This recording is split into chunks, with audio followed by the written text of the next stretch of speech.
Asynchronous JavaScript या फिर synchronous JavaScript. इस ट्यूटोरियल में हम इसी कहानी पर बात करने वाले हैं। Hello world, my name is Wasim and I am a senior software engineer. JavaScript synchronous है या फिर असिंक्रोनस है? इसका जवाब no doubt you will find in this video and I am 101% sure तुमको पूरी कहानी समझ में आने वाली है। एंड इसके बाद तुम खुद डिसाइड करना जावास्क्रिप्ट सिंक्रोनस है या फिर असिंक्रोनस है विद फुल कॉन्फिडेंस। ओके, इस वीडियो के अंदर हम कोशिश करेंगे कि असिंक के जितने भी कॉन्सेप्ट्स हैं, for example promises, for example callbacks, for example async और अवेट, ये सभी क्या होते हैं इनको एग्जांपल्स के साथ समझेंगे। बट इसके बावजूद सिंक्रोनस और असिंक्रोनस एक जनरल टर्म में क्या चीज़ होती है ये भी तुमको समझने को मिलेगा। ओके, सो स्टार्ट करते हैं। बट उससे पहले एक छोटी सी रिक्वेस्ट, मेक श्योर अगर ट्यूटोरियल देख रहे हो, अगर वीडियो देख रहे हो तो अपना सपोर्ट जरूर दिखाना माय डियर, बिकॉज तुम्हारा सपोर्ट रहेगा तभी मैं इस तरह की और ट्यूटोरियल वाली वीडियोज़ या फिर प्रोजेक्ट वाली वीडियोज़ बनाने की कोशिश करूँगा, राइट? बिकॉज तुम अपना सपोर्ट दिखाओगे तो वो मुझे मोटिवेट करेगा, राइट? चलो फिर इतनी बातें बहुत कर ली, स्टार्ट करते हैं।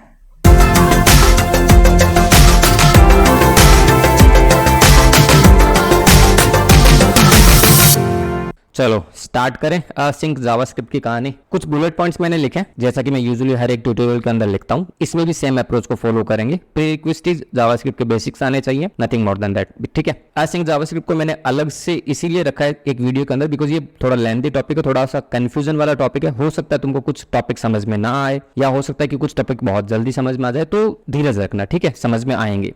कुछ भी पॉइंट अगर ना समझ में आए तो उसको रिवाइंड करके फिर से देख लेना। ओके, वीडियो में मेन फोकस रहेगा बेसिक्स बताना असिंक जावास्क्रिप्ट के, कि असिंक्रोनस जावास्क्रिप्ट आखिर होती क्या है। नो डाउट फ्यूचर वीडियोस में प्रोजेक्ट्स भी बनाएंगे, तब जाके हमारी जो रियल में स्किल्स हैं वो पॉलिश होंगी। ओके, तो वो साइड बाय साइड चलते रहेगा। Got it? ओके, सबसे पहला पॉइंट है हमारे पास what is async and what is sync and async in general term. Second one is what is async JS, then how to identify code is sync और async. Code को हम किस तरह से पहचाने कि भाई ये जो जावास्क्रिप्ट का कोड है वो कैसा है, सिंक्रोनस है या फिर असिंक्रोनस है, वो भी मैं अभी बताऊंगा। जावास्क्रिप्ट इज असिंक और नॉट, ये भी हम देखेंगे। Single threading and multi threading, callbacks, promises, then and catch, async, await और कुछ real world use cases, step by step चलेंगे। ओके, अब सबसे पहले बात कर लेते हैं जनरल टर्म में आखिर होता क्या है सिंक और असिंक, राइट? बिकॉज कोडिंग पे जाएं उससे पहले आइडिया तो होना चाहिए ना, पता तो होना चाहिए कि भाई आखिर ये टर्म है क्या। तो सिंक को बोलते हैं सिंक्रोनस, ओके, और असिंक को बोलते हैं असिंक्रोनस। ओके, प्रोनाउंसिएशन थोड़ा ऊपर नीचे हो सकता है,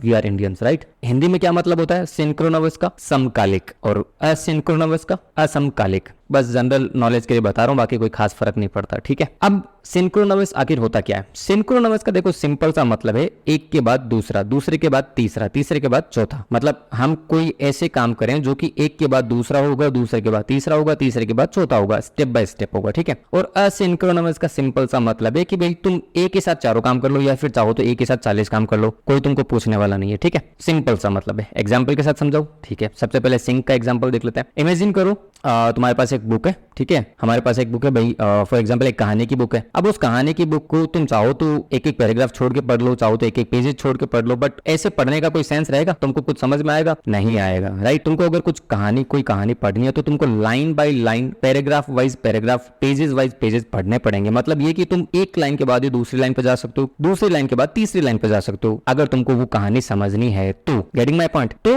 होगा क्या, एक लाइन खत्म की उसके बाद दूसरी लाइन पे गई, दूसरी लाइन खत्म की उसके बाद तीसरी लाइन पे गई, तो ये एक सिंक्रोनस वे में चल रहा है और तुम उस कहानी का मतलब भी समझ पा रहे हो, राइट? तो इतना सिंपल है। हाँ, अब एक क्वेश्चन यहाँ पे आता है कि क्या डिपेंडेंट है? डिपेंडेंट कुछ भी नहीं है। मतलब क्या जरूरी है कि मैं लाइन बाय लाइन पढ़ूं या फिर एक ही वे में चलूं? कोई जरूरी नहीं है। बट तुम खुद इमेजिन करके देखो, अगर तुम एक कहानी को 2 पैराग्राफ छोड़ के पढ़ोगे, 2 पेजेस छोड़ के पढ़ोगे, तो क्या तुम उसको समझ पाओगे? नहीं समझ पाओगे। डिपेंडेंट नहीं है, बट समझने के लिए काइंड ऑफ डिपेंडेंट है कि भाई तुमको लाइन 1 पढ़नी पड़ेगी लाइन 2 समझने के लिए, ठीक है? तो एक के बाद दूसरी लाइन, मतलब एक के बाद एक के बाद एक के बाद एक, इसी तरीके से चल रहा है, ठीक है? और असिंक्रोनस में भी एक एग्जांपल ले सकते हैं। फॉर एग्जांपल तुम एक बिजी इंसान हो, ठीक है? तुमको दिन में 50 काम करने होते हैं। एक छोटा सा एग्जांपल ले लेते हैं। फॉर एग्जांपल तुमको खाना पकाना है। एग्जांपल लेने में क्या जाता है, ठीक है? अब तुम खाना पकाते पकाते किसी से फोन पे भी तो बात कर सकते हो। तो एक ही टाइम में, मतलब एक ही जो टेन्योर चल रहा है ना, टाइम तो एक ही चल रहा है। फॉर एग्जांपल तुमको खाना पकाने में आधा घंटा लगता है, तो उसी आधे घंटे में तुम खाना भी पका लोगे और किसी से फोन पे भी बात कर लोगे, और हो सकता है कि फोन पे तुम 2 से 3 लोगों से बात कर लो, राइट? तो बेसिकली हो क्या रहा है, एक ही टाइम फ्रेम में हम अलग अलग काम कर पाएंगे। तो बस यही होता है सिंपल सा सिंक्रोनस और असिंक्रोनस। अब अगर कोड के रेफरेंस से मैं बात करूं तो होता क्या ना, सिंक्रोनस प्रोग्रामिंग में भी बेसिकली, अब अगर प्रोग्रामिंग के रेफरेंस से मैं बात करूं तो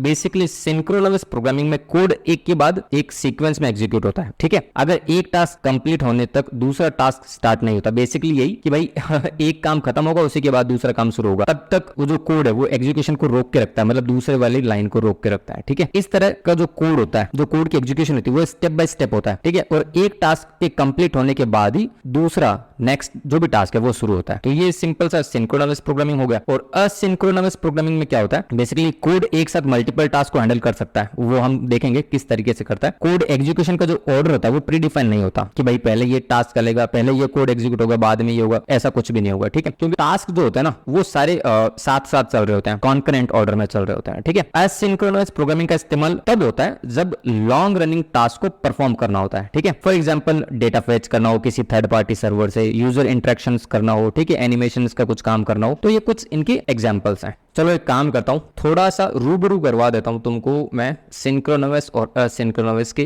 कॉन्सेप्ट से, ठीक है। ओके, हमने किया क्लीन फाइल को। ओके, अब मैं एक सिंपल सा कंसोल स्टेटमेंट लिखता हूं, console.log, मैंने लिखा हेलो वर्ल्ड, ठीक है। फिर से मैंने लिख दिया हेलो दुनिया फॉर एग्जाम्पल, ठीक है।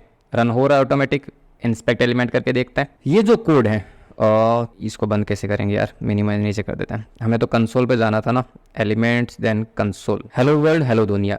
ये जो कोड है ये सिंपल सा कोड है जैसा कि हमने अभी तक किया है प्रीवियस वीडियोस के अंदर, बहुत सिंपल सा कोड है, राइट। ये कोड है सिंक्रोनस कोड, ओके, जो कि एक के बाद दूसरा चल रहा है, दूसरे के बाद तीसरा चल रहा है, और तुम चाहो तो तीसरे के बाद चौथा लिख दोगे तो भी चल जाएगा। ऐसा नहीं है कि हेलो दुनिया थर्ड है, पहले नंबर पे आ रहा है, हेलो दुनिया जो है वो जाहिर सी बात वो तो बीच में ही है, पहले नंबर पे जा रहा है, मतलब ऊपर नीचे नहीं हो रहा, जिस ऑर्डर में तुमने लिखा है उसी ऑर्डर में हमें आउटपुट देखने को मिल रहा है।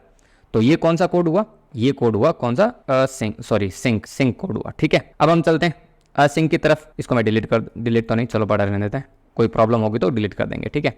असिंक कोड, अब देखो मैं क्या लिखता हूँ, मैंने लिखा console.log, यहाँ लिखा मैंने स्टार्ट। चलो मैं एक काम करता हूँ, इसको रिमूव कर ही देता हूँ जस्ट टू, ताकि हमारे पास कोई किसी भी टाइप की कंफ्यूजन ना रहे, राइट। अब मैं एक फंक्शन कॉल करता हूँ सेट टाइम आउट, एक्सप्लेन करूंगा अभी के लिए, बस समझो, मतलब देख लो चाहो तो, ठीक है। यहाँ पे एक फंक्शन डिफाइन करेंगे, ओके। सेकंड आर्गुमेंट जाएगा यहाँ पे टाइम इन मिली सेकेंड, ठीक है। चलो मैं थोड़ा और एक्सप्लेन कर देता हूँ। सेट टाइम आउट फंक्शन क्या होता है, दो आर्गुमेंट रिसीव करता है, पहला तो होता है कॉल बैक और दूसरा होता है टाइम इन मिली सेकेंड, ठीक है। कॉल बैक हमेशा याद रखना, जब भी तुम कॉल बैक वर्ड सुनो तो इसका मतलब होता है एक फंक्शन, सिंपल सी बात है। कॉल बैक जहां पे भी होगा उसका मतलब वहां पे कोई ना कोई फंक्शन कॉल होगा, as simple as that, okay. इसको मैं कर देता हूँ यहाँ पे कमेंट। अब मैं सेट टाइम आउट फंक्शन को कॉल करता हूँ, जिसके अंदर पहला क्या होगा, एक फंक्शन होगा, ठीक है भाई, फंक्शन बना देता है, ओके।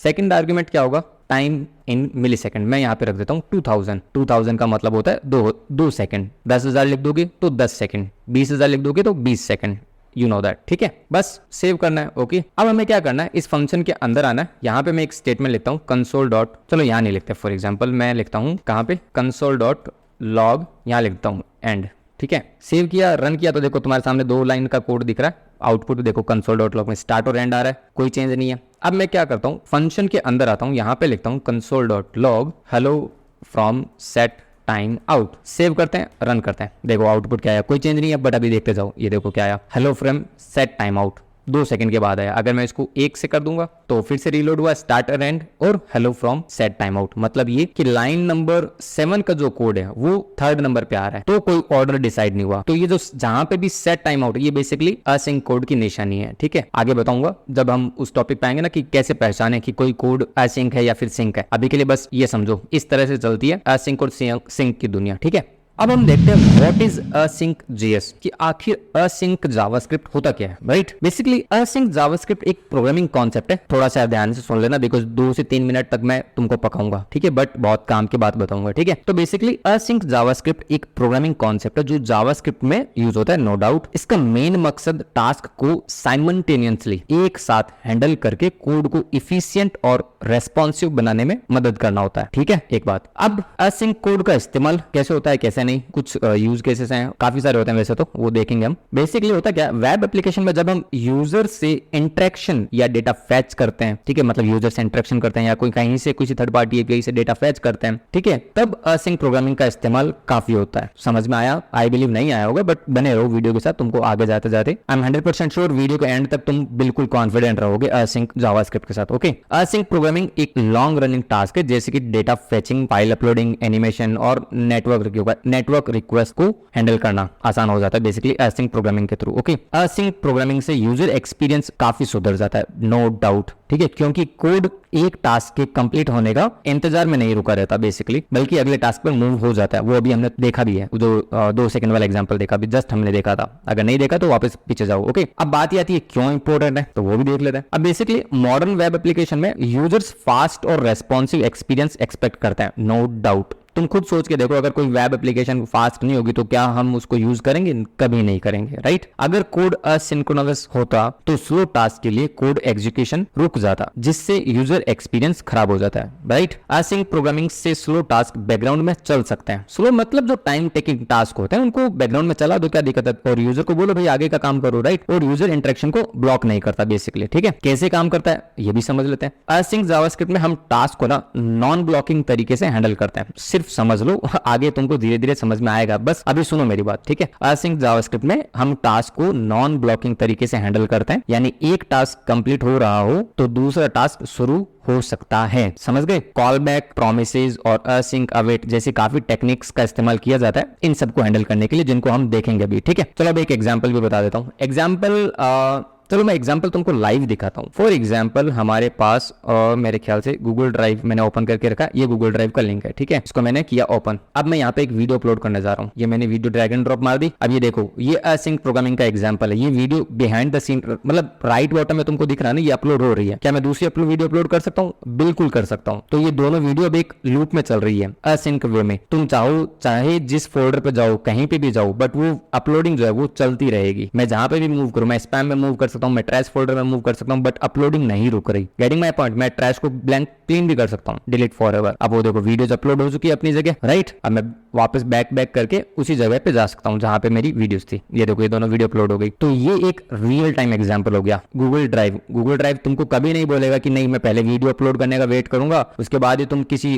और एक्शन पे या किसी और पेज पे जा सकते हो या कोई और एक्शन परफॉर्म कर सकते हो। नहीं, वीडियो तुमने अपलोड लगाई, एक लगाई तो ठीक है, 10 लगाई तो ठीक है, वो असिंक्रोनस प्रोग्रामिंग के थ्रू उन्होंने हैंडल किया हुआ है कि वीडियो बैकग्राउंड में अपलोड हो रही है, तुम जो चाहो वो करो गूगल ड्राइव के फोल्डर में, राइट? यही सेम काम, मतलब ये कितना अच्छा एग्जांपल है समझने का। तो आई बिलीव जो कहानी मैं तुमको बता रहा हूँ, सुना रहा हूँ, वो तुमको समझ में आ रही है असिंक जावास्क्रिप्ट की कहानी, राइट? अब बात करते हैं how to identify code is sync और सिंक, राइट? हो सकता है ना फ्यूचर में जब तुम किसी एप्लीकेशन पे काम करो तो वहां पे काफी सारा कोड ऑलरेडी लिखा हुआ हो, तो तुम्हें कैसा पता चलेगा कि ये कोड असिंक है या सिंक है, राइट? तो देखो, जहां पर भी तुमको कुछ इस तरह के कोड देखने को मिले, किस तरह के वो भी मैं बता रहा हूँ, टाइप करता हूँ। फॉर एग्जाम्पल तुमको देखे, नहीं ये नहीं करता, सेट टाइम आउट ये दिखे, सेट इंटरवल ये दिखे, तुम्हें फैच दिखे, तुम्हें एक्सियोस दिखे, ठीक है, और तुम्हें प्रोमिसेस दिखे, ठीक है, तुम्हें अवेट दिखे, ठीक है, तुम्हें असिंक दिखे, ये वर्ड्स या फिर ये कॉन्सेप्ट्स तुम्हें जिस भी जावास्क्रिप्ट कॉन्सेप्ट में दिखे, तो आंख बंद करके तुम बोल सकते हो कि भाई ये जो कोड है ये असिंक्रोनस कोड है। समझ में आ रहा है? जहां पर भी तुमको set time out, set interval, fetch, Axios, promises, await, async और एक होता है ना कॉल बैक, ठीक है, कॉल बैक, इस तरह के कॉन्सेप्ट जहां पर भी दिखे तो इसका मतलब ये कि वो कोड असिंक्रोनस कोड है। Getting my point? और उसके अलावा जो भी कोड होगा जाहिर सी बात है वो सिंक्रोनस कोड होगा, ठीक है? एक एग्जांपल देख लेते हैं। फॉर एग्जांपल मैं लिखता हूं console.log ही लिखता हूं, फिर से मैंने लिखा console.log और यहाँ मैंने लिखा स्टार्ट, ठीक है, स्टार्ट किया, ठीक है। फिर मैंने एक लूप चलाया, let i is equals to 0 नहीं 1 से कर देते हैं, ठीक है, i less than is equals to 5, i plus plus, save किया, उसके अंदर कुछ भी नहीं आया अभी, तो console.log कर देते हैं, console.log नंबर की वैल्यू प्रिंट कर देते हैं, नंबर क्या है i, चलो टेम्पलेट स्ट्रिंग यूज करते हैं ना, बैकटिक्स, यहाँ पर भी बैकटिक्स, ठीक है, प्लस की जरूरत नहीं रहेगी हमें, डॉलर यूज करना है और आई की वैल्यू रखनी है, ठीक है। तो देखो वैल्यू क्या आ रही है, स्टार्ट आ रहा है सबसे पहले console.log, ठीक है, लास्ट में जाके एंड भी कर देते हैं 4 के बाद में, तो देखो स्टार्ट आया सबसे पहले, लाइन नंबर 3 से, उसके बाद लूप चल रहा है 5 बार, number 1, number 2, number 3, number 4, number 5, और उसके बाद में एंड वाला स्टेटमेंट प्रिंट हो रहा है। तो मतलब ये यहाँ पर वो कुछ भी वर्ड्स नहीं है, वो कोई भी कॉन्सेप्ट नहीं है, जो कि मैंने अभी थोड़ी देर पहले बताया। तो ये कोड क्या होगा, ये कोड होगा, कौन सा कोड होगा जल्दी सोच के बताओ, सिंक्रोनस कोड होगा। ठीक है, अब अगर मैं यहाँ पर इस लूप को किसके अंदर डाल दूं, जल्दी सोच के बताओ, मैं किसके अंदर डालूंगा, सेट टाइम आउट के अंदर डालूंगा। ठीक है, एक बार के लिए पढ़ रहने देते हैं, सेट टाइम आउट, अभी थोड़ी देर पहले ही बताया था। एक क्या आएगा, कॉल बैक फंक्शन आएगा, तो फंक्शन आ गया हमारा। ठीक है, उसके बाद क्या आएगा, टाइम इंटरवल, टाइम इंटरवल रख देते हैं हम 2000 मिली सेकेंड, मतलब 2 सेकंड। अब ये सारा का सारा लूप मैं किसके अंदर डाल दूंगा, इस फंक्शन के अंदर डाल दूंगा। जैसे सेव करूंगा तो आउटपुट देखना, स्टार्ट और एंड, आप देखो 2 सेकंड के बाद नंबर 1 2 3 4 5। तो ये कोड क्या हुआ, सेट टाइम आउट मेथड आ रहा है, इसका मतलब ये कोड है असिंक्रोनस। Getting my point. अब बात ये आती है कि क्या जावास्क्रिप्ट असिंक लैंग्वेज है या फिर सिंक लैंग्वेज है, मतलब क्या जावास्क्रिप्ट सिंक्रोनस लैंग्वेज है या फिर जावास्क्रिप्ट असिंक्रोनस लैंग्वेज है। तो देखो एक बात मैं तुमको बताता हूँ, डायरेक्ट बोल रहा हूँ, आगे एक्सप्लेन भी करूंगा। ठीक है, जावास्क्रिप्ट असिंक लैंग्वेज नहीं है, जावास्क्रिप्ट एक कंप्लीटली सिंक्रोनस लैंग्वेज है। ठीक है, कभी भी इंटरव्यू में ये क्वेश्चन आए कि सिंक्रोनस है या फिर असिंक्रोनस है, बिकॉज ये क्वेश्चन मैंने भी काफी सारे डेवलपर से इंटरव्यू में पूछा है, और most of the time confusion में चले जाते हैं डेवलपर्स, इवन एक्सपीरियंस्ड पर्सन भी कंफ्यूजन में चले जाते हैं कि जावास्क्रिप्ट सिंक्रोनस है या फिर असिंक्रोनस है। तो आई एम डैम श्योर, और तुम भी समझ लो, जावास्क्रिप्ट जो है वो सिंक्रोनस है। ठीक है, एक्सप्लेन करूंगा, बने रहो मेरे साथ। ठीक है, अब ये तुम कह सकते हो कि भैया यार अभी आपने इतने सारे कॉन्सेप्ट बताए है ना, एक तो सेट टाइम आउट बता ही दिया मैंने, तो वो तो एसिंक्रोनस है ना, वो सिंक्रोनस कैसे हुआ। तो देखो होता क्या है, जावास्क्रिप्ट में ना एग्जीक्यूशन में 2 प्रोसेस होती है। यहाँ मैं लिखता हूँ जावास्क्रिप्ट बेसिकली एक काम करता है, थोड़ा सा मैं 2 कॉन्सेप्ट के बारे में बताता हूँ। ठीक है, एक होता है कॉल स्टैक, यहाँ लिख देता हूँ कॉल स्टैक। ठीक है, और दूसरा होता है कौन सा होता है, कॉल बैक क्यू। ठीक है, इसको हम ये बोल सकते हैं साइड स्टैक। ठीक है, और इसको हम बोल सकते हैं मेन स्टैक, STACK। ठीक है, अब ये दोनों क्या होते हैं ये समझो। ठीक है, कॉल स्टैक या फिर कहते हैं मेन स्टैक एक जगह होती है बेसिकली जहां पे फंक्शंस के कॉल और उनका एग्जीक्यूशन ट्रैक होता है। मतलब जावास्क्रिप्ट में हम जो भी फंक्शन या फिर जो भी कोड करते हैं उनका एग्जीक्यूशन ट्रैक होता है। ठीक है, जब आप कोई फंक्शन कॉल करते हैं वो फंक्शन स्टैक में ऐड हो जाता है, जब वो कंप्लीट होता है तो वो स्टैक से रिमूव हो जाता है। क्लियर है, कॉल स्टैक से ही थ्रेड में काम करता है। ठीक है, मतलब कॉल स्टैक जो होता है ना एक थ्रेड में काम करता है, थ्रेड मतलब धागा कह सकते हैं। ठीक है, यानी एक समय में एक टास्क एग्जीक्यूट होगा सिंक्रोनस वे में, जैसा मैंने थोड़ी देर पहले बताया था। ठीक है, और ये क्या करता है, side stack generally call back, ये जो है ना कॉल बैक क्यू, ये एक जगह बेसिकली एक जगह होती है प्रोसेसर में। ठीक है, जहां पर सारी की सारी टास्क ना असिंक टास्क जैसे कि कॉल बैक, प्रोमिसेस, ये सारे स्टोर होने लग जाते हैं। ठीक है, और वेट करते हैं, इंतजार करते हैं कि कब कौन सी टास्क कंप्लीट हो रही है ताकि वो एग्जीक्यूट हो जाए। ओके, अब असिंक टास्क जब कंप्लीट होती है तो वो कॉल बैक क्यू में ऐड होते रहते हैं। ठीक है, इवेंट लूप भी एक टेक्निक होती है बेसिकली। ठीक है, अभी थोड़ी देर बाद में बताऊंगा। ये जो बेसिकली क्या करता है, ये कंटिन्यूअसली ये चेक करता रहता है, ये देखता रहता है कि कॉल स्टैक खाली है या फिर नहीं। अगर खाली होता है बेसिकली तो वो कॉल बैक क्यू से टास्क को कॉल स्टैक में मूव कर देता है। ठीक है, ये जो सेकंड नंबर पे मैंने लिखा ना, कॉल बैक क्यू से किस में डाल देगा, कॉल स्टैक में डाल देगा। ठीक है, इसको मैं देखो थोड़ी देर में अभी तुमको थोड़ा और एग्जांपल के साथ बताऊंगा, समझ गए। तो ये होता है मेन स्टैक और क्यू स्टैक, सॉरी हाँ मेन स्टैक और साइड स्टैक। चलो थोड़ा और आसान शब्दों में बताता हूँ। फॉर एग्जांपल हमारे पास है टास्क ए। ठीक है, टास्क ए, टास्क बी। ठीक है, ये दोनों कौन से टास्क है, ये दोनों है सिंक टास्क। ठीक है, ये भी एक सिंक टास्क। अब सिंक टास्क का मतलब ये कि ये दोनों एग्जीक्यूट 1 बाय 1 होंगे, मतलब ये कि पहले टास्क ए कंप्लीट होगा उसके बाद ही टास्क बी की बारी आएगी। ठीक है, बट अब अगर कल को यहां पर एक टास्क और होता, फॉर एग्जांपल टास्क सी, जो कि असिंक होता, असिंक टास्क। ठीक है, तो ये मेन स्टैक में ना जाके ये कहां चला जाता, साइड स्टैक पे। समझ पा रहे हो। चलो मैं जैसे यहाँ पे तुमको एक कमेंट लिख के बताता हूँ। ठीक है, मैंने लिखा, कमेंट नहीं लिखता, चलो मैंने यहाँ 3 स्टेटमेंट लिख देता हूँ। console.log मैंने लिखा ए, ठीक है, फिर लिखा बी, फिर मैंने लिखा बी से बी के बीच में लिख दिया फॉर एग्जांपल 2 लिख दिया। ठीक है, और इसके आगे मैं लगा देता हूँ फॉर एग्जांपल असिंक। अभी के लिए इसको इग्नोर करो। ठीक है, असिंक स्पेलिंग अवेट लगा देता हूँ। ठीक है, इसको इग्नोर कर सकते हो अभी के लिए। होगा क्या, टास्क ए सॉरी कंसोल ए वाला स्टेटमेंट और कंसोल बी वाला स्टेटमेंट ये चला जाएंगे दोनों मेन स्टैक में। ठीक है, ये एरर दे रहा है, तुम उसको इग्नोर करो। और ये वाला जो स्टेटमेंट है ये कहाँ चला जाएगा, किसमें, कॉल बैक साइड स्टैक वाले स्टैक में।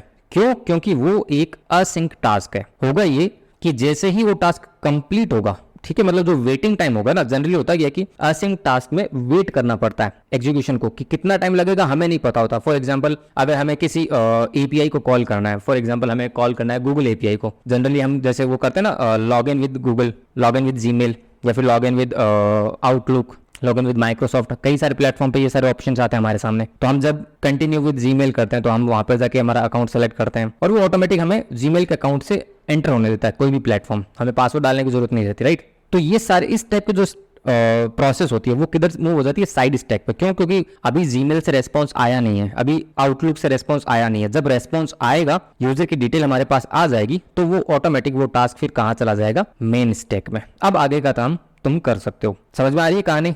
अगर नहीं आ रही है तो इस सेक्शन को फिर से रिवाइंड करो और चेक करो कि मैंने क्या बोला है। बेसिकली दो स्टैक होते हैं, एक होता है मेन स्टैक, एक होता है साइड स्टैक। मेन स्टैक के अंदर सारी टास्क, सिंक्रोनस टास्क, एक के बाद एक लाइनअप हो जाती है कि हाँ भाई टास्क ए कंप्लीट होगा, फिर टास्क बी कंप्लीट होगा, फिर टास्क सी कंप्लीट होगा, ठीक है। टास्क डी असिंक वाला टास्क है, उसको साइड स्टैक में मूव कर दो। जब उसकी कहानी कंप्लीट हो जाए, जब उसकी प्रोसेसिंग कंप्लीट हो जाए, तो आगे का काम करने के लिए वापस उसको मेन स्टैक पे मूव कर दो। इस तरह से प्रोसेसिंग चलती है। तो मेरे ख्याल से तुम अब बिल्कुल कॉन्फिडेंस के साथ कह सकते हो कि जावास्क्रिप्ट जो है वो एक सिंक्रोनस लैंग्वेज है, अगर तुमने डेफिनेशंस को ध्यान से सुना है तो। अब आगे आता है single threading and multi threading. बहुत सिंपल सी बात है, वही एक के बाद एक टास्क और एक साथ मल्टीपल टास्क, ठीक है। बेसिकली सिंगल थ्रेडिंग क्या होता है? सिंगल थ्रेड, जावास्क्रिप्ट एक सिंगल थ्रेड लैंग्वेज है, नो डाउट सिंक्रोनस लैंग्वेज है, यानी एक समय में एक ही टाइम टास्क, एक समय में एक ही टास्क एग्जीक्यूट होता है और उसके बाद आगे का टास्क एग्जीक्यूट होता है, राइट। तो सिंगल थ्रेडिंग या फिर सिंक्रोनस लैंग्वेज एक ही बात है, ठीक है। सिंगल थ्रेडिंग में एक टास्क जो होता है ना वो एक थ्रेड में रन होता है कि हाँ भाई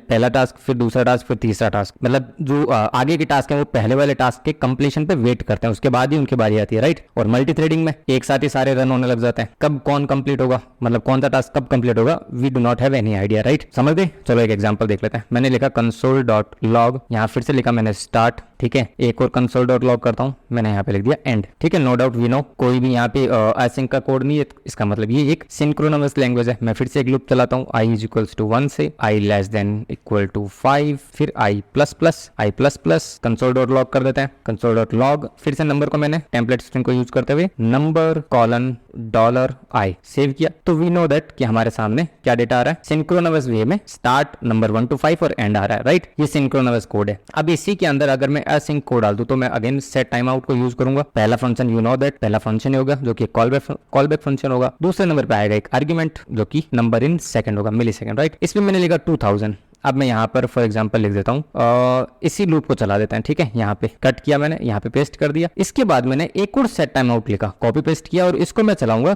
कि कब 3 सेकंड के बाद में। और यहाँ पर मैं लूप स्टार्ट करूंगा 6 से, ठीक है। मुझे 10 तक प्रिंट करना है इसको, 6 से 10 तक कर दिया, ठीक है। अब तुम कहोगे कि लेट 2 बार, बट ये ब्लॉक में है तो I don't want to explain this, ठीक है। आउटपुट क्या आना चाहिए? आउटपुट आएगा 1 से 10 तक। रन करें, सेव करते हैं। स्टार्ट और एंड, नो डाउट किसकी वजह से? असिंक की वजह से। अब देखो स्टार्ट और एंड तो जाहिर सी बात है लाइन नंबर 3 वाला और लाइन नंबर 17 वाला पहले प्रिंट हो जाएगा। क्यों? क्योंकि वो सिंक कोड था, सिंक्रोनस कोड, राइट। और ये दोनों स्टेटमेंट्स, दोनों फंक्शंस असिंक्रोनस थे, तो जब उनकी बारी आएगी तब वो प्रिंट हो जाएंगे। ये वाला फंक्शन 2 सेकंड के बाद कॉल होगा, राइट, आफ्टर 2 सेकंड। और नीचे वाला जो कोड है सेट टाइम आउट, ये कब कॉल हुआ था? 3 सेकंड के बाद, राइट। देखो फिर से सेव किया, 2 सेकंड के बाद 1 से 5, फिर 3 सेकंड के बाद 6 से 10, मतलब टोटल देखा जाए तो 3 सेकंड के अंदर ये दोनों कोड एग्जीक्यूट हो चुके हैं। अब तुम कह सकते हो कि 3 और 2 5 सेकंड होते हैं, नहीं। एग्जीक्यूशन कितने में कंप्लीट हुई? 3 सेकंड के अंदर, क्योंकि मैक्सिमम टाइम कौन सा? मैक्सिमम टाइम है बाद वाले का, राइट। इसके अंदर है 3 सेकंड। ऐसा नहीं है कि वो 3 सेकंड तक वेट, नो डाउट 3 सेकंड तक वेट कर रहा है, बट वो 3 सेकंड तक, ऐसा नहीं कि पहले जो सेट टाइम आउट है 2 सेकंड वाला उसके बाद 3 सेकंड में आएगा, नहीं, टोटल ही 3 सेकंड के बाद रन होगा। इसका मतलब ये कि हाँ भाई इससे उस 3 सेकंड के अंदर अगर और कोई टास्क एग्जीक्यूट होना है तो हो जाओ, क्या प्रॉब्लम है? कोई दिक्कत नहीं। और वो हो भी रहा है। 2 सेकंड हुआ तो 1 से 5 तक प्रिंट हुआ, फिर जैसे ही 3 सेकंड कंप्लीट हुए तो आगे 6 से 10 तक भी प्रिंट हो गए। समझ में आ रही है कहानी? तो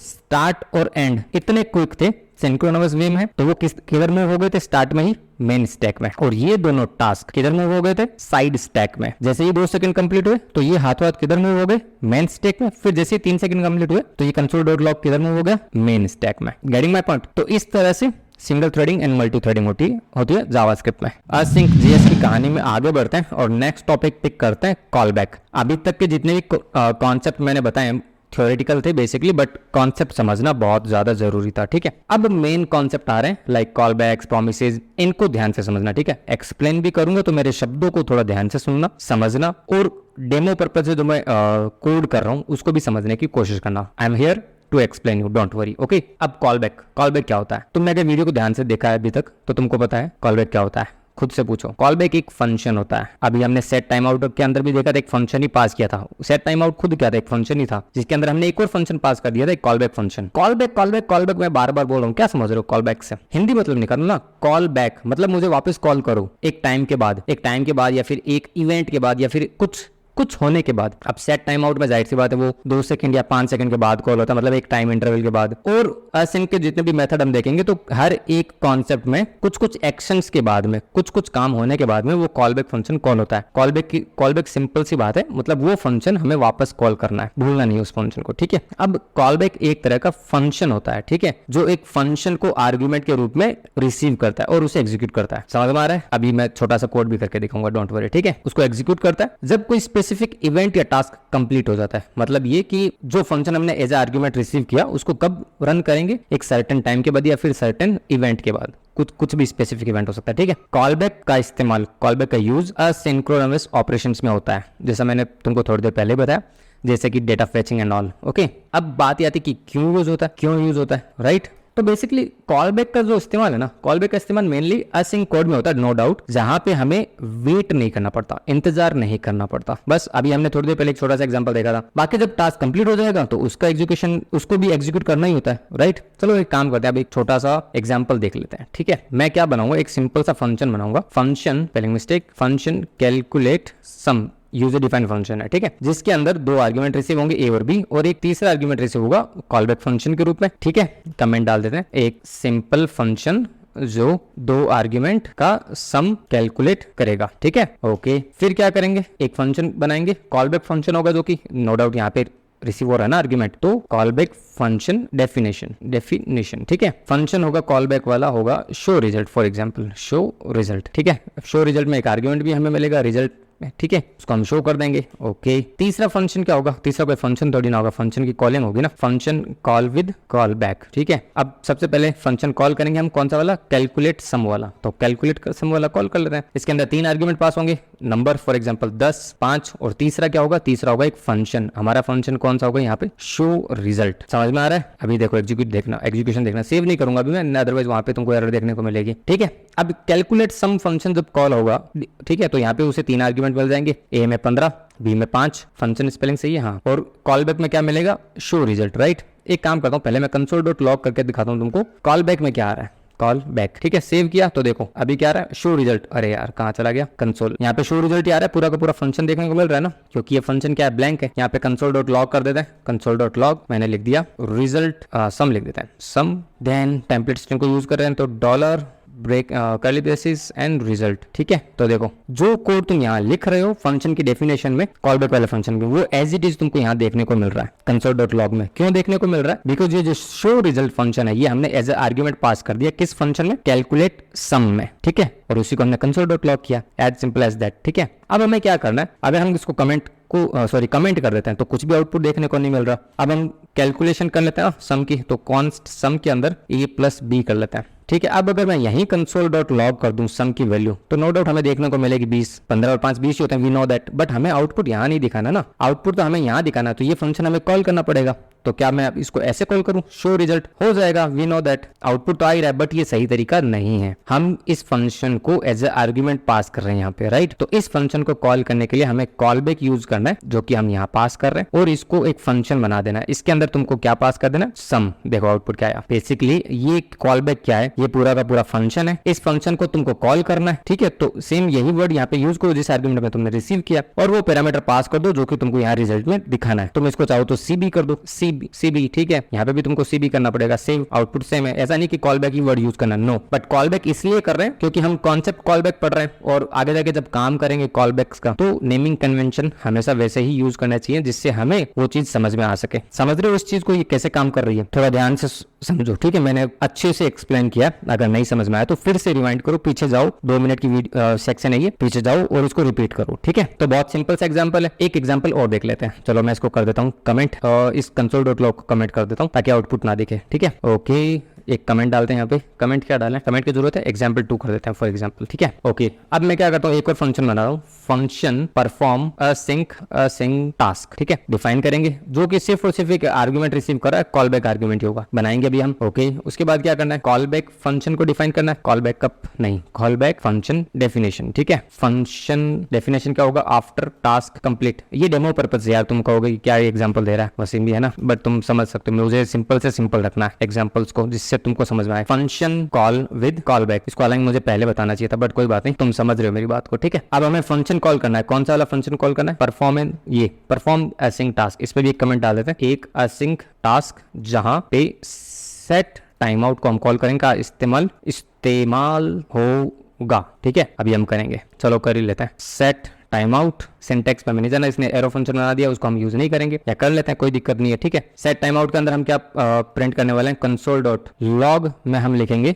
async टास्क कंप्लीटेड, और सेकंड आर्गुमेंट में वो कॉल बैक फंक्शन को कॉल कर लेंगे, जो भी होगा, ठीक है। क्योंकि आर्गुमेंट पास नहीं हो रहा तो आर्गुमेंट हम पास नहीं कर रहे, ये हमारा कॉल बैक फंक्शन। अब पहले हमें इस फंक्शन को कॉल करना पड़ेगा, परफॉर्म async टास्क को, तो कर लेते हैं ना, क्या बड़ी बात है। इस फंक्शन को सिंपल सा नाम है इसका, बस ये कॉल हो जाएगा, बट आर्गुमेंट में एरर आएगी क्योंकि कॉल बैक आर्गुमेंट रिसीव कर रहा है, तो आर्गुमेंट में हमें आफ्टर टास्क कंप्लीट को पास करना है, ठीक है। और यहाँ पर हम लिख देते हैं console.log, एरर को मैं फिक्स करूंगा, don't worry, call back executed after async task, ठीक है। अभी एरर बोल रहा है time out is not defined, तो टाइम आउट तो हमें देना पड़ेगा ना सेकंड्स में, 2000 लिखा, कुछ भी नहीं आ रहा, देखते जाओ 2 सेकंड के बाद। यहाँ पे चलो एक console.log लिख देते हैं ताकि हमें पता रहे, कॉल द परफॉर्म, ये फंक्शन लिख देता है, फंक्शन आफ्टर 2 सेकंड, ठीक है। मैसेज आ गया, वेट करते हैं, ये देखो async टास्क कंप्लीटेड, ये मैसेज आया हमारे पास। उसके बाद ये फंक्शन कॉल हो गया, कॉल बैक। कॉल बैक में क्या है, कॉल बैक में यही फंक्शन है जो कि हमें एज आर्गुमेंट मिला है। तो इस तरह से इसकी कहानी चल रही है। बहुत सिंपल सी एग्जांपल मैंने बताया, इनको कोशिश करो अपने हाथ से निकालो प्रैक्टिस पर्पज के लिए। Okay, next topic in the list is promises then and catch. ये दोनों कई हद तक साथ में ही चलते हैं, ठीक है। अब अगर तुम वीडियो में यहाँ तक पहुंच गए हो तो नो डाउट तुमको पता ही होगा, मैंने थोड़ी देर पहले ही बताया था यार, प्रोमिसेस एक जावास्क्रिप्ट कॉन्सेप्ट है। बेसिकली ये भी असिंक्रोनस टास्क को हैंडल करने के लिए यूज किया जाता है, ठीक है। प्रोमिसेस एक जावास्क्रिप्ट कॉन्सेप्ट है जो कि असिंक्रोनस ऑपरेशंस को मैनेज करने के लिए इस्तेमाल होता है, यूज किया जाता है, ठीक है। ये एक एब्स्ट्रैक्शन है असिंक टास्क के लिए, जिसे टास्क को हैंडल करना और उनके रिजल्ट को मैनेज करना थोड़ा आसान हो जाता है एज ए डेवलपर हमारे लिए, ठीक है। क्या है ये एब्स्ट्रैक्शन, ठीक है। एब्स्ट्रैक्शन, सी मिसिंग है, सी ये रहा। एब्स्ट्रैक्शन है किसके लिए, एज ए डेवलपर हमारे लिए, जिससे टास्क को हैंडल करना और रिजल्ट को मैनेज करना थोड़ा आसान हो जाता है, ठीक है। किस वजह से, बिकॉज यहाँ पे जो रिजल्ट की 2 स्टेट होती है, इधर ट्रू और फॉल्स। प्रॉमिस के केस में हम उसको बोलते हैं इधर रिजेक्टेड और इधर रिजॉल्व्ड, रिजेक्ट और रिजॉल्व्ड, ठीक है। अब प्रॉमिस को जो इस्तेमाल करते हैं ना, बेसिकली प्रोमिसेस पेंडिंग, रिजॉल्व्ड और रिजेक्टेड स्टेट में होता है, ठीक है। एग्जांपल अभी जब हम लिखेंगे ना, देखेंगे, तब तुमको थोड़ा और आसान शब्दों में समझ में आएगा जो मैं तुमको बता रहा हूँ। प्रॉमिस को क्रिएट करते वक्त हम उस प्रॉमिस को एक फंक्शन के रूप में डिफाइन करते हैं जिसे एग्जीक्यूटर कहते हैं। जिसे क्या कहते हैं, एग्जीक्यूटर, ठीक है। एग्जीक्यूटर फंक्शन में असिंक टास्क डिफाइन किया जाता है। जाहिर सी बात यार, असिंक टास्क की तो करेंगे, और क्या करेंगे। अगर वो टास्क सक्सेसफुली कंप्लीट हो जाएगा तो प्रॉमिस रिजॉल्व्ड स्टेट में चला जाएगा, मतलब वो टास्क अगर कंप्लीट हो गया तो सब कुछ सही, बल्ले बल्ले रिजॉल्व स्टेट में जाओ। और अगर किसी तरह की कोई एरर है, कोई प्रॉब्लम है, तो वो प्रॉमिस रिजेक्ट स्टेट में चला जाएगा। कौन सी स्टेट में जाएगा, अगर टास्क कंप्लीट हो जाता है तो रिजॉल्व्ड स्टेट में, अगर कोई एरर होती है तो कौन सी स्टेट में जाएगा, रिजेक्ट। क्लियर है, चलो आगे बढ़े। अब एक एग्जांपल देख लेते हैं, काम करते हैं, ठीक है। मैं क्या करता हूँ, एक वेरिएबल बनाता हूँ, कॉन्स माई प्रॉमिस, ठीक है। तुम्हारी मर्जी हो, तुम जो बनाओ, न्यू प्रॉमिस, ठीक है। इसके अंदर एक फंक्शन जाएगा जो कि no doubt callback function ही होगा। इसके अंदर हम 2 वेरिएबल पास करेंगे, रिजॉल्व और रिजेक्ट। अभी के लिए सिर्फ देख लो मैं क्या टाइप कर रहा हूं, मैं एक्सप्लेन करूंगा लाइन बाय लाइन, ठीक है। अब इसके अंदर हम क्या करते हैं, एक वेरिएबल बनाते हैं कॉन्स्ट रैंडम नंबर के लिए, रैंडम नंबर। इसके अंदर हम मैथ ऑब्जेक्ट से रैंडम नंबर जनरेट कर लेते हैं और उसको 10 से मल्टीप्लाई कर देते हैं, बिकॉज वो 0 पॉइंट समथिंग ही लाता है यार हर बार, ठीक है। उसके बाद क्या करते हैं, इसको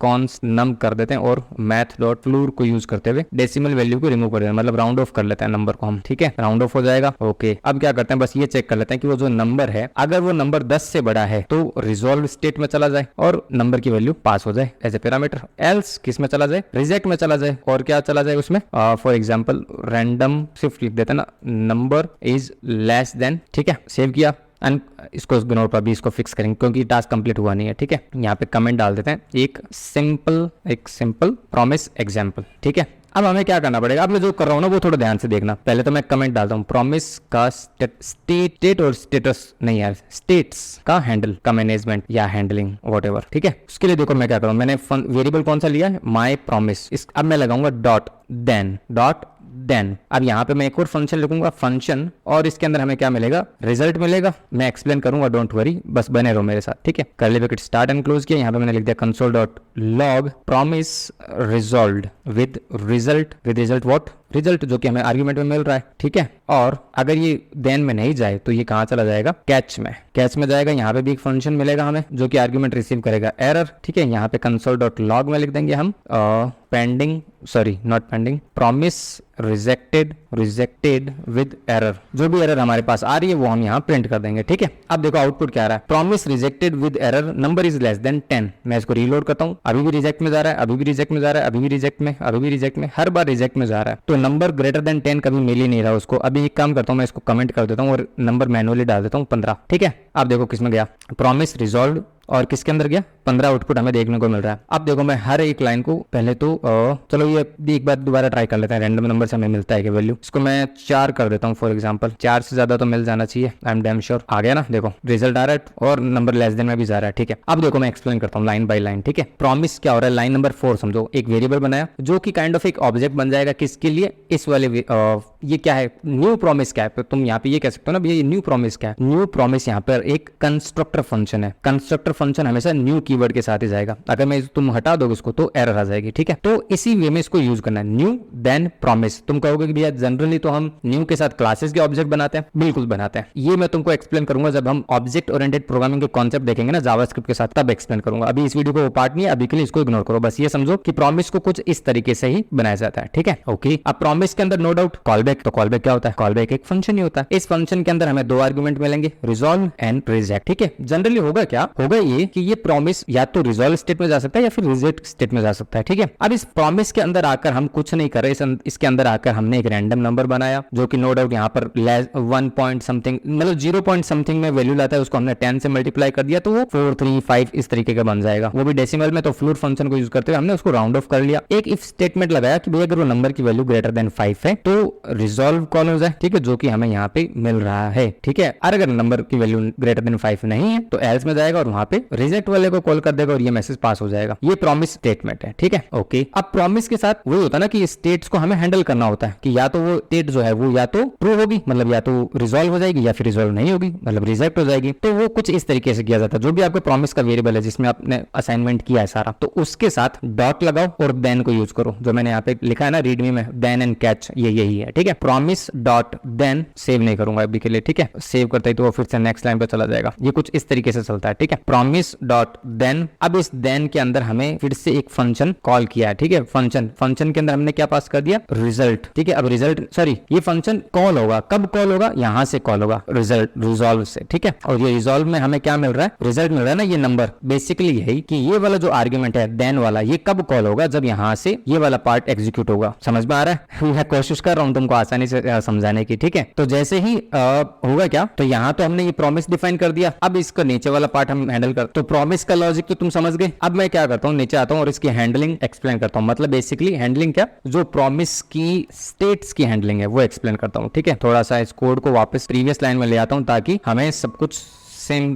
तो प्रॉमिस किस तरह से डिफाइन है वो हमने देख लिया। अब इसके स्टेट्स की हैंडलिंग किस तरह से होती है वो समझते हैं, ठीक है। इनको मैं थोड़ा सा सीक्वेंस में ले आता हूं ताकि तुम समझ पाओ। अब बेसिकली होगा क्या, जिस वेरिएबल में हमने प्रॉमिस को क्रिएट किया उसी की मदद से हमें देन एंड कैच को यूज करना है। बेसिकली होगा ये प्रॉमिस डॉट देन लगाएंगे हम, किसके लिए, अगर वो देन बेसिकली होगा क्या, देन से अगर वो प्रॉमिस किस स्टेट में चला जाता है, रिजॉल्व स्टेट में चला जाता है, तो देन वाला आर्गुमेंट फंक्शन कॉल हो जाएगा। अदरवाइज कौन सा वाला फंक्शन कॉल हो जाएगा, कैच वाला, बेसिकली रिजेक्ट वाली स्टेटस ट्रिगर हो जाएगी। ठीक है, तो माई प्रॉमिस डॉट देन, इसके अंदर हम एक फंक्शन को डिफाइन करेंगे। ये फंक्शन कहां से कॉल होगा, ये फंक्शन के अंदर यहां से कॉल हो रहा है, रिजल्व तो प्रॉमिस किस तरह से डिफाइन हो रहा है वो हमने देख लिया। अब प्रॉमिस की जो स्टेट्स हैं, रिजॉल्व और रिजेक्ट, वो किस तरह से हैंडल हो रही है वो समझते हैं। ठीक है, इनको मैंने एक सीक्वेंस में कर लिया, सेव में कर नहीं रहा, अदरवाइज फिर से वो फॉर्मेट हो जाएगा। अब जो माई प्रॉमिस, जिस वेरिएबल के अंदर हमने प्रॉमिस को डिफाइन किया बेसिकली, उसको यूज करते हुए हम लगाएंगे पहले डॉट देन को यूज करेंगे उसके बाद। ठीक है, और इस देन के अंदर हम एक फंक्शन को डिफाइन कर देंगे। ये फंक्शन कब कॉल होगा, ये फंक्शन कॉल होगा जब हमारी प्रॉमिस किस स्टेट में चले जाएगी, रिजॉल्व स्टेट में, मतलब वो प्रॉमिस सक्सेसफुली काम कर गई, तो ये फंक्शन कॉल हो जाएगा देन वाला। ठीक है, अगर वो काम नहीं करेगी तो मतलब वो प्रॉमिस रिजेक्ट हो गई, रिजेक्ट स्टेट में चले गई, तो उस केस में कैच वाला पार्ट चल जाएगा। ठीक है, मतलब जो कैच वाला फंक्शन है वो कॉल हो जाएगा। ठीक है, कहां से, ये इफ एल्स वाले पार्ट से। अगर जो हमारा नम है, नंबर की जो वैल्यू है वो ग्रेटर देन 5 हुई तो रिजॉल्व वाला फंक्शन कॉल होगा। रिजॉल्व मींस ये देन वाला फंक्शन कॉल हो जाएगा, और नम जो वैल्यू है वो हमें यहाँ रिजल्ट के अंदर रिसीव हो जाएगी। ठीक है, अगर नंबर की वैल्यू लेस देन 5 हुई तो एल्स के अंदर जाएगा, और रिजेक्ट की मदद से ये कैच वाले फंक्शन पे आएगा, एरर के अंदर हमें ये मैसेज मिल जाएगा। ठीक है, कुछ इस तरीके से ये एग्जीक्यूशन चल रही है। अब देखो, प्रॉमिस थोड़ा सा मिनिमाइज कर देता हूँ और कर देते हैं, प्रॉमिस रिजॉल्व विद रिजल्ट 9, फिर से रीलोड किया, फिर से किया, देखो promise rejected with error, number is less than 4। तो कुछ इस तरीके से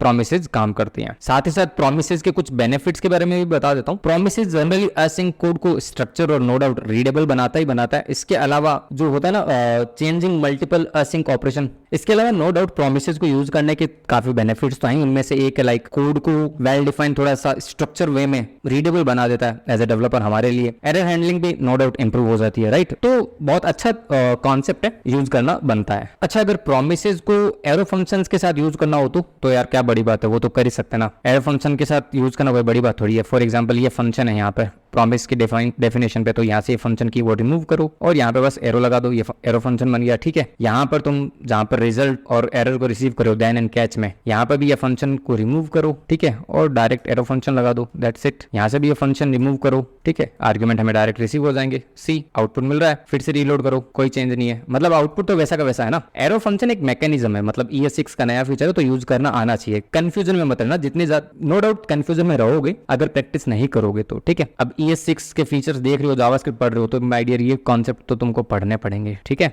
सो प्रोमिसेस हमारा कंप्लीट हुआ। मूव करते हैं नेक्स्ट टॉपिक पे। Last topic in the list is async await. जैसा मैंने थोड़ी देर पहले बताया, असिंक और अवेट, अगर ये कॉन्सेप्ट भी तुमको किसी जावास्क्रिप्ट कोड में दिख जाता है तो इसका मतलब वो कोड भी असिंक्रोनस कोड है। ठीक है, ये जो फीचर है ये भी बेसिकली प्रोमिसेस पर ही बेस्ड है और कोड को और मोर बेसिकली और ज्यादा रीडेबल और मेंटेनेबल बनाता है। किसके लिए, डेवलपर के लिए, नो डाउट, क्योंकि code end of the day developer से रीड करता है, एंड यूजर कभी रीड नहीं करता है। ठीक है, अब क्यों इसका इस्तेमाल किया जाना चाहिए असिंक और अवेट का, वो तो बता ही दिया ना मैंने, क्योंकि कोड की रीडेबिलिटी बढ़ा देता है, एरर हैंडलिंग को थोड़ा इजी कर देता है और कोड को थोड़ा और सिक्वेंशियल वे में लिखने में काफी ज्यादा मदद करता है। ठीक है, बातें बहुत कर ली, अब इसका एक एग्जांपल देख लेते हैं। एग्जांपल देखते हैं। फॉर एग्जांपल मैंने एक फंक्शन बनाया, गेट डेटा नाम से। ठीक है, इसके अंदर फंक्शन का नेम गलत, गेट डेटा। ठीक है, इसके अंदर मैं एक फंक्शन कॉल करता हूँ फैच। अब फैच फंक्शन क्या होता है, बेसिकली किसी थर्ड पार्टी एपीआई से डेटा को कॉल करने के काम आता है। ठीक है, ज्यादा नहीं समझना अभी इसको तुमको, बस ये समझ लो किसी थर्ड पार्टी एपीआई, किसी भी थर्ड पार्टी एजेंट से, सर्विस से कुछ भी डेटा तुमको कॉल करना है तो तुम इस मेथड की वजह से कॉल कर सकते हो। ठीक है, अच्छा ऊपर मिस्टेक है, फंक्शन स्टार्ट नहीं हुआ सही से। ठीक है, अब लिखते हैं सही से फैच की मदद से क्या होता है, किसी भी थर्ड पार्टी सर्वर से कुछ भी डेटा कॉल हो सकता है। फॉर एग्जांपल मैंने यहाँ पे एक वेबसाइट को ओपन करके रखा है, कौन सी थी, एपीआईज के लिए है आई बिलीव, हाँ ये वाली है, randomuser.me। इस वेबसाइट में तुमको यूजर्स का रैंडम डेटा मिल सकता है। ये हमारे पास यूआरएल है। ठीक है, को वापस मिनिमाइज कर देते हैं। ये यूआरएल मैं बस यहाँ पे पास करूंगा, अभी के लिए एक्सप्लेन करूंगा, डोंट वरी। अब फैच मेथड से हम किसी यूआरएल से डेटा लेके आ सकते हैं। ये जो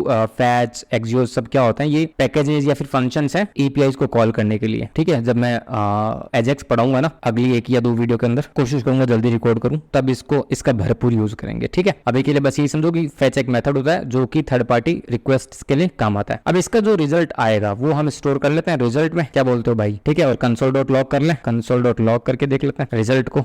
और अब इस फंक्शन को कॉल भी तो करना पड़ेगा, अदरवाइज डेटा कैसे दिखेगा, आउटपुट आ जाना चाहिए। व्हाट डू यू थिंक, हमारी विंडो कहाँ गई, हमारी विंडो आई बिलीव ये है। प्रॉमिस आ रहा है पेंडिंग, इसका मतलब ये काम नहीं किया। ठीक है, करेगा भी नहीं, नो डाउट। अब हमें क्या करना पड़ेगा, इसको हैंडल करना पड़ेगा किसकी तरह, जैसे हमने देन और कैच लगाया था ना, तो वही देन और कैच यहाँ पे भी लगाना है। तो देन लिखा, उसके बाद फंक्शन स्टार्ट किया और इसके अंदर हम पास कर देंगे रो। एक वेरिएबल पास कर रहा हूँ मैं, जो तुम्हारी मर्जी तुम कर देना, ठीक है। अब इस फंक्शन के अंदर आएंगे और यहाँ से रिटर्न क्या करेंगे, रिटर्न कर देते हैं हम रो डॉट जेसॉन। मतलब ये कि जो रिजल्ट हमें मिलेगा इस फंक्शन से वो अनरीडेबल डेटा होगा, तो उसको हम जेसॉन में कन्वर्ट कर देंगे। जेसॉन में कन्वर्ट करने का फायदा ये होगा कि वो डेटा थोड़ा रीडेबल हो जाएगा हमारे लिए एज ए डेवलपर, ठीक है। उसके बाद हमें क्या करना है, फिर से रिटर्न करेंगे तो उसको रिसीव करना पड़ेगा, तो हमें यहाँ पे एक और देन लगाना पड़ेगा, फिर से एक फंक्शन स्टार्ट करना पड़ेगा। अब इस फंक्शन के अंदर हमें यहाँ पे क्या मिलेगा, डेटा मिलेगा, और यहाँ पे हम कंसोल डॉट लॉग कर देते हैं, डेटा को सेव करते हैं। आउटपुट कुछ देखने को मिला, आउटपुट कुछ भी देखने को नहीं मिला। ये आ गया ना, देखो, क्योंकि जाहिर सी बात है थोड़ा तो टाइम लगेगा। अभी देखो मैं फिर से सेव करता हूँ, आ गया डेटा, थोड़ा सा टाइम लग रहा है, राइट, क्योंकि वो एक सर्वर पर जा रहा है रैंडम यूजर के, राइट। अब रिजल्ट में तुमको कुछ डेटा दिख रहा है, जूम करता हूँ थोड़ा सा और, ओके। इसको तुम मत समझो, ठीक है, बस ये समझो कि हाँ एक जेसॉन डेटा था, आ रहा था उस एपीआई से, वो उसको हमने रीड कर लिया है, ओके। तो ये तो सिंपल सा मैकेनिज्म हुआ ना, सिंपल सा तो ही होगा अभी, बट हमने फैच यूज़ किया यहाँ पे, तो ये एक असिंक कोड है बेसिकली, ठीक है। अब इसको हम ऐसा थोड़ी ना कि सिर्फ और सिर्फ देन एंड कैच के साथ ही यूज़ करें, फिर तो तुम कहोगे ना यार इससे अच्छा तो प्रोमिसेस ही यूज़ कर लेते, देन और कैच को यूज़ करने का क्या सेंस। बिल्कुल सही कह रहे हो, तो देन एंड कैच को यूज़ को भी हम स्किप कर सकते हैं। इसको मैं कर रहा हूँ यहाँ पे कमेंट, ये लास्ट वाले कमेंट को मैं करता हूँ डिलीट, सेव किया, इस कमेंट को मैंने किया डिलीट, इस पूरे कोड को मैं करूँगा कमेंट ताकि तुम दोनों में डिफरेंस देख पाओ, ठीक है, विद देन कैच और विदाउट देन कैच, ठीक है। अब मैं फिर से उसी लाइन को कॉपी कर रहा हूँ यहाँ पे, सेव कर दिया, ठीक है। अब यहाँ पे मैं क्या करूँगा, एक वर्ड को यूज़ करूँगा, अवेट, AWAIT, ठीक है। जैसे सेव किया तो ये बोल रहा है error, await is only valid in async functions. मतलब ये कि अवेट तुम कब यूज कर सकते हो, जब कोई फंक्शन क्या हो, असिंक हो। तो अब देखो अवेट अगर तुमने लगाया है तो इसके जस्ट नियर बाय फंक्शन कौन है, ये है ना गेट डेटा, क्योंकि ये लाइन ऑफ कोड क्या कमेंटेड है तो उसको इग्नोर करो, ये तो रीड होगा ही नहीं। इस अवेट के सबसे नजदीकी फंक्शन कौन है, यही तो है गेट डेटा। तो यहाँ पर तुमको क्या लगाना है, असिंक लगाया, असिंक, और एरर इज गॉन, राइट। तो अब हमारे पास क्या आ जाएगा, रिजल्ट में कुछ आएगा इस लाइन ऑफ कोड से। सेव करके देख लेते हैं, कंसोल डॉट लॉग करके देख लेते हैं। अभी भी कुछ नहीं आया, कुछ आ तो रहा है रेस्पॉन्स, बट हमारे लिए रीडेबल नहीं है वो डेटा अभी भी, राइट। बेसिकली होता क्या, एक अवेट से एक दिन रिमूव हो जाता है, ठीक है। तो ये जो रिटर्न हुआ था रो डॉट जेसॉन, ये हमें यहाँ पे देखने को मिल गया, क्लियर है, ठीक है भाई। अब हमें इससे डेटा निकालना है तो डेटा निकालते हैं, let row is equals to, मैं लिख देता हूँ रिजल्ट डॉट जेसॉन, सेव कर देता हूँ और रन करता हूँ। अभी भी रिजल्ट को नहीं करना ना, अब तो रो को करना है। सेव किया, आउटपुट अभी भी आ रहा है प्रॉमिस डॉट पेंडिंग। अब ये प्रॉमिस डॉट पेंडिंग क्यों आ रहा है, इसको समझो। देखो ये लाइन अवेट करवा रही है, मतलब उसको इंतजार करने को बोल रही है कि भाई वेट करो, पहले ये लाइन ऑफ कोड एग्जीक्यूट होगा, मैं रिजल्ट लेके आऊंगा, उसके बाद ही मैं रिजल्ट के अंदर वो पास करूंगा, ठीक है, well and good, okay. But ये जो लाइन ऑफ कोड है, लाइन नंबर 13 एंड 14, ये दोनों कोड सिंक्रोनस कोड है, इसको भी तुमको असिंक बनाना पड़ेगा। मतलब ये कि रिजल्ट के अंदर रिजल्ट डॉट जेसॉन वो डायरेक्टली एग्जीक्यूट कर देगा, उसके अंदर वैल्यू आई ही नहीं उससे पहले ही, मतलब वो जेसॉन में कन्वर्ट हुआ नहीं उससे पहले ही रो के अंदर डेटा डाल दिया और उसको तुमने कंसोल कर दिया। तो यहां पर भी हमें लगाना पड़ेगा अवेट, ताकि वो इंतजार करे। अब ये देखो ये सेम डेटा हमारे सामने यहाँ पे आ गया, इन्फो रिजल्ट जो भी डेटा हमें देखने को मिल रहा है। तुम्हें यहाँ पे इस जीरो को ओपन करो, यहाँ पे देखो cell phone, DOB, email, ID, location, name, mister Anton, क्या है नाम यार, एंटोन वॉट, हमें क्या करना है, हमें तो डेटा पढ़ना है। मिल गया हमें डेटा, कॉन्सेप्ट समझ में आ गया। फैच, असिंक और अवेट किस तरह से यूज हो रहा है, मतलब जहां पे भी तुमको लगे कि वेट करना पड़ रहा है उस पर्टिकुलर लाइन ऑफ कोड को, उसकी वजह से कुछ इशू हो सकता है आगे, तो तुम वहां पे अवेट लगा दो, ठीक है। जैसे इस लाइन ऑफ कोड में था, फैच में तो तुमको मैंने बताया ही था कि फैच में, एक्सियोस में, set time out, set interval, promises, call back, इनमें ये वो कोड है जो कि असिंक्रोनस कोड की पहचान है बेसिकली। जहां पे तुमको ये कॉन्सेप्ट दिख गया, इसका मतलब ये कि वो सारा का सारा कोड असिंक्रोनस कोड है, ठीक है। सो आई बिलीव तुमने वीडियो को ध्यान से देखा होगा, हमने सारे के सारे टॉपिक्स कवर कर लिए। अब लास्ट में कुछ रियल वर्ल्ड यूज केसेस बचते हैं, उनके बारे में बात कर लेते हैं। उनके बारे में यार देखो, एक यूज केस तो मैंने तुमको बता ही दिया था, ये गूगल ड्राइव वाला, बहुत अच्छा एग्जाम्पल है। एक मेरे ख्याल से अगर तुमने कभी यूट्यूब पे वीडियो अपलोड किया तो तुमको पता होगा, वहाँ पे भी वीडियो अपलोड होती है तो बिहाइंड द सीन्स बैकग्राउंड में वो वीडियो अपलोड होती रहती है और तुम वहाँ पे टाइटल वगैरह डाल सकते हो, मतलब जो वीडियो की डिटेलिंग है। या अगर तुमने इंस्टाग्राम पे वीडियोस अपलोड किए, कभी रील वगैरह या फोटोज अपलोड किए, तो वो प्रोसेसिंग में टाइम नहीं लगाते। ऐसा नहीं कि वो पहले इमेज को पूरा अपलोड करेंगे या वीडियो को पूरा अपलोड करेंगे, नहीं, वो हमारे लिए वेट नहीं करते। वो बिहाइंड द सीन्स बैकग्राउंड में वो अपलोडिंग की प्रोसेस लगा देते हैं और तुमको बोलते हैं कि भाई आगे की डिटेल फिल करो, लाइक कैप्शन, हैशटैग, जो भी तुमको डालना है। इंस्टाग्राम की अगर मैं बात करूँ तो, और इंस्टाग्राम पे रील पे भी यही सेम केस होता है, राइट। इसके अलावा एक यूज केस हमने देख लिया डेटा फैच करने का, तो अलग अलग सर्वर से हम एपीआईज की मदद से डेटा को फैच कर सकते हैं, फॉर्म वैलिडेशंस लगा सकते हैं, एनिमेशंस या फिर रियल टाइम चैट्स इनमें यूज हो सकता है, ठीक है। इमेज लोडिंग बहुत अच्छा एग्जांपल है, होता ही है, ठीक है, इमेज लोडिंग में, और यूजर ऑथेंटिकेशन में या फिर फाइल अपलोड जो कि हमने देखा था गूगल ड्राइव पे, डाउनलोड पे भी होता है। तो ये कुछ एग्जांपल्स हो गए,